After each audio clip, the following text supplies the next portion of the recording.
Hello everyone, நான் உங்கள் doctor Shweta. இன்றைக்கி நம்ம நெய் கீ பற்றி பார்க்கலாம். ஸோ ஆயுர்வேதாவில் நெய்யை கிருத்தம்னு சொல்லுவோம்.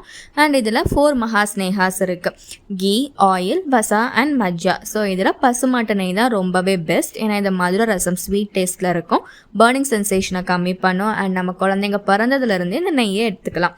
அண்ட் இதோட ஸ்பெஷல் குவாலிட்டி என்னென்னா, இது வந்து சம்ஸ்காரஸ்ய அனுவர்த்தனாத். அப்படின்னா நம்ம நெய் கூட எந்த ஒரு மூலிகை, எந்த ஒரு ஹெர்பை ஆட் பண்ணாலும் அந்த மூலிகையோட ப்ராப்பர்ட்டிஸும் கம்மியாகாது, நெய்யோட ப்ராப்பர்ட்டிஸும் கம்மியாகுது. ஸோ எந்த சேஞ்சும் இல்லாமல் நமக்கு ஒரு யூனிக் ஸ்ட்ரென்த்தை கொடுக்கறது தான் இந்த நெய்யோட ப்ராப்பர்ட்டி. இதோட பெனிஃபிட்ஸ்லாம் என்ன? நெய் வந்து பிளட் பிரெயின் பேரியரை க்ராஸ் பண்ணக்கூடிய ஒரு ஐட்டம். ஸோ இது வந்து நம்மளோட மெமரியை ப்ரொமோட் பண்ணும், அறிவாற்றலை மேம்படுத்தும், அண்ட் பசியை மேம்படுத்தும், செமன் குவாலிட்டியை இம்ப்ரூவ் பண்ணும், எமாசியேஷன், அதாவது உடம்பு இழைச்சி இருக்கிறவங்களுக்கு நம்ம தொடர்ந்து நெய் எடுத்துகிட்டு வர்றப்போ உடல் எடை அதிகரிக்கும். அண்ட் வாய்ஸ் டோன் எல்லாம் நல்லா இம்ப்ரூவ் ஆகும், கலர் இம்ப்ரூவ் ஆகும், அண்ட் நெஞ்செரிச்சலை வந்து நல்லா கம்மிப்படுத்தும்.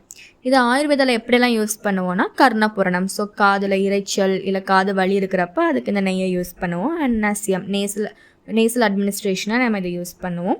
அண்ட் மசாஜ், ஊன் ஹீலிங், ஆறாத புண்களுக்கெலாம் இந்த நெய்யை அப்ளை பண்ணும்போது புண்கள் சீக்கிரமாக ஆறி வரும்.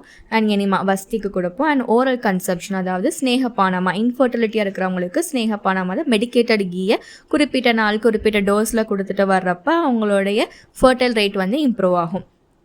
அது மட்டும் இல்லாமல் 1 டீஸ்பூன் நெய்யை வந்து சாப்பிட்றதுக்கு முன்னாடி தினமும் காலையில் எடுத்துகிட்டு வர்றது மூலமாக யூரின் போகிறப்ப இருக்கக்கூடிய கடுப்பு, வலி எல்லாமே கம்மியாகும். அது கூட கடுக்காய் பொடி கூட நெய்யை மிக்ஸ் பண்ணி சாப்பிட்டு வரும்போது நெஞ்செரிச்சல், மோஷன் போனதுக்கப்புறம் வரக்கூடிய எரிச்சலாம் நல்லாவே கம்மியாகும். மேலும் இது போன்ற இன்ஃபர்மேஷன் கன்சல்டேஷனுக்கு விஸ்வம் ஆயுர்வேதா கிளினிக்கை காண்டாக்ட் பண்ணுங்கள். இந்த வீடியோ பிடிச்சிருந்தால் லைக் பண்ணி சப்ஸ்கிரைப் பண்ணுங்கள். தேங்க்யூ.